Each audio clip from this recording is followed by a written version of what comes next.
FooSales payment methods can be managed from within your WordPress admin area.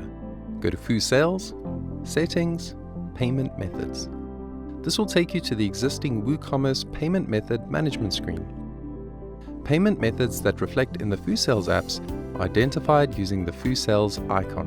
In order for a POS payment method to display as an option in the FooSales app, it needs to be enabled or disabled. Any changes to the POS payment methods will then be displayed in the FooSales apps the next time you connect your store. Some payment methods, such as the Stripe and Square payment methods, may require additional configuration in order to be used in the FooSales apps.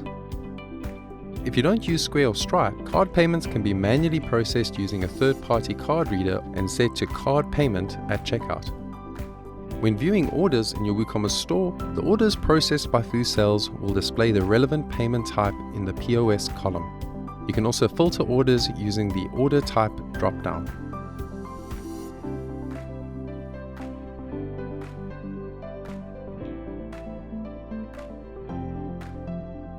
For more information, please visit help.foosales.com.